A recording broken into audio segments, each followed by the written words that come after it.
இன்றே டவுன்லோட் செய்து உங்கள் ஃபேவரட் ஷோக்களை என்ஜாய் பண்ணுங்க.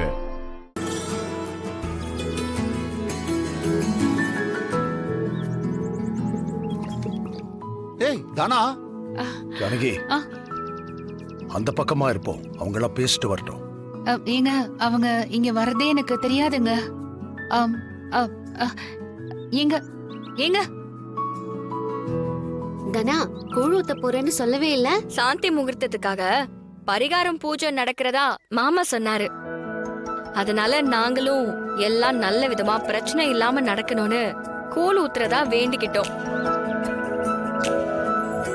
ரொம்ப சந்தோஷமா இருக்கு தனா. எல்லாத்துக்கும் காரணம் நீங்க தான் மாயா.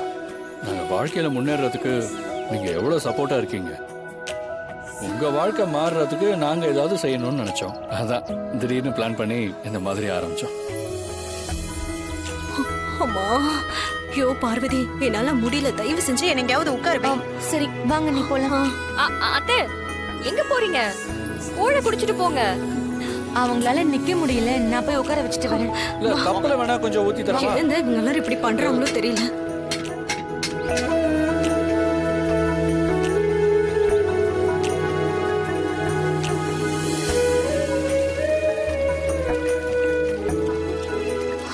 ஐயோ அம்மா.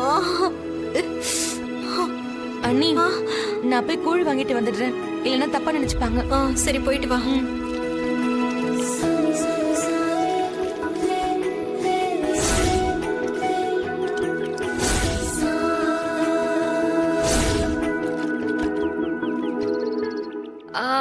ஆமா மாமா, பத்மாத்தையை எப்படி சம்மதிக்க வச்சீங்க?